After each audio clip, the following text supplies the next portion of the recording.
This segment of the news is brought to you by Sun Oil Limited. Welcome back. Authorities can finally begin the process of creating a death certificate and matching at least some of the dead bodies recovered in the aftermath of Hurricane Dorian with their loved ones.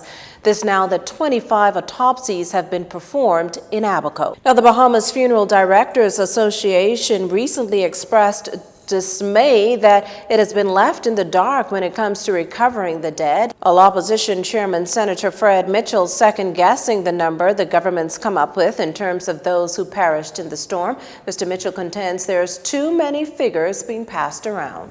The death toll stood at 50 for several days, with officials warning from the onset that the total number will be staggering. The Bahamas nearing the end of the first phase, or the immediate response phase, of emergency management efforts post-Hurricane Dorian, and that includes search and rescue, rapid damage and needs assessments, providing first aid. As NEMA spokesman Carl Smith explained, as this phase winds down, there is no longer an immediate threat to people's lives, ushering in the second phase.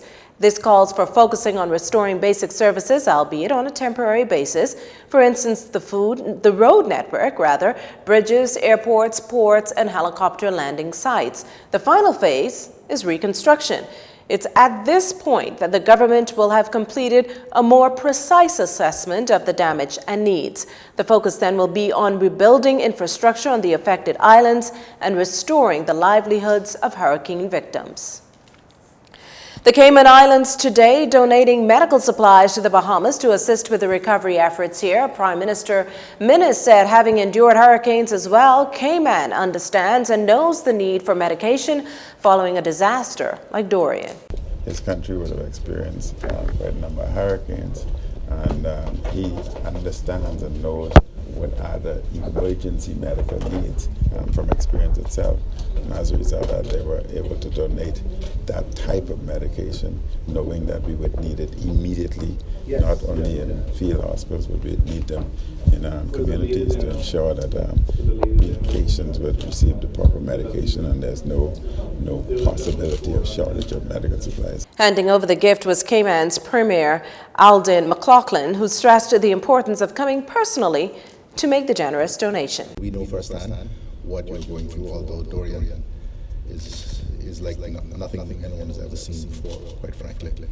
And so it was important for us not to be able to just deploy a helicopter and crew to help, or indeed just to provide some support in terms of medical supplies.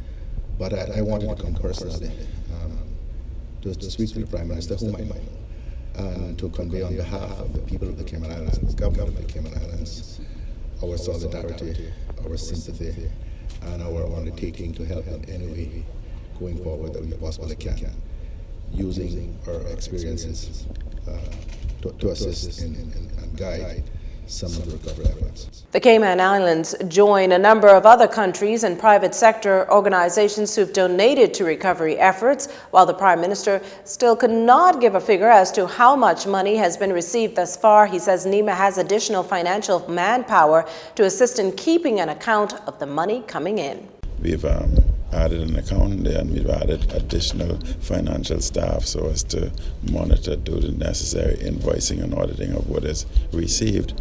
Then in addition to that, we have a private accounting firm or team that would do the necessary audit to ensure that everything, all invoices are there, accountability, transparency is there, and they would report regularly to the nation as to the monies that were received and how the monies were spent, so that we'd have overt accountability. Because the one thing I don't want nobody calling me no thief. Our final stories are up next. This segment of the news has been brought to you by Sun Oil Limited.